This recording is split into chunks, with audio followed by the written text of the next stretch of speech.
Tracy would be the first to tell you she never expected her life to turn out the way it did. But as I said, she got into trouble early and often. I started drinking very young. I'd mix all different kinds of alcohol together and everything. And in fact, believe it or not, I started drinking in kindergarten. As young as 5, I was experimenting with alcohol. It was like creeps up on you. And you don't think it's anything until somebody says, well, hey, like they did with me, try this mescaline.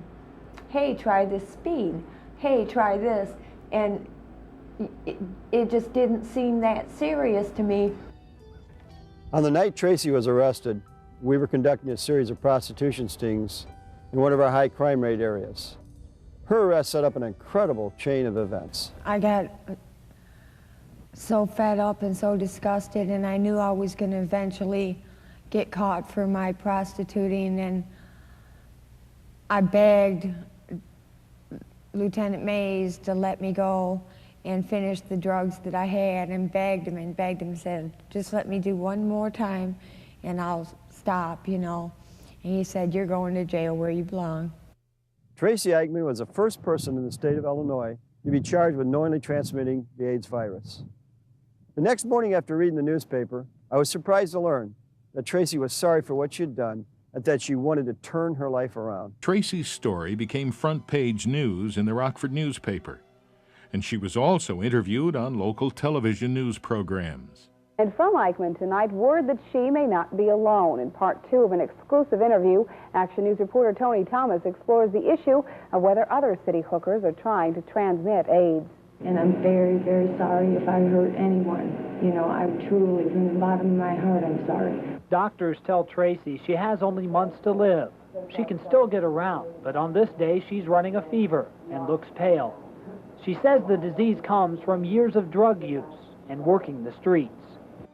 Right from the start, she wanted whatever remained of her life to have a positive impact on those whose lives she would touch. She was most concerned about teenagers. It's going to sound probably pretty redundant, but do not do drugs. Drugs is not the answer. Alcohol is not the answer.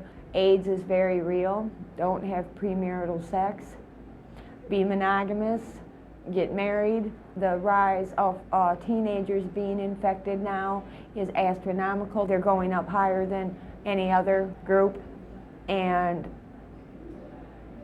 same thing that they tell you on TV is if you sleep with one person, and especially, God forbid, if you slept with me, you might be sleeping with 1,000 more. And you can't tell by people's looks or how healthy they look or anything, you know, and just be careful. Just pray for help, because we're living in a very precarious, very dangerous, and in my opinion, we're living in the end, and that this is it. And this is not fun. Prison is not fun. It's terrible. And then to be sick here too is not easy. And without Christ, I could never do it. You know, the real tragedy is not that Tracy used drugs or that she turned to prostitution. It's not even the fact that she had AIDS or that she died. If I could change anything, and if I could go back, I will never have a family. I will never have a Christian husband. I will never not have AIDS. If there was one thing I could change, that would be that I never lost my virginity and that I married a Christian and had a family. That I would give anything. God's will is God's will. Some people have to die of AIDS to show everyone else what's going on.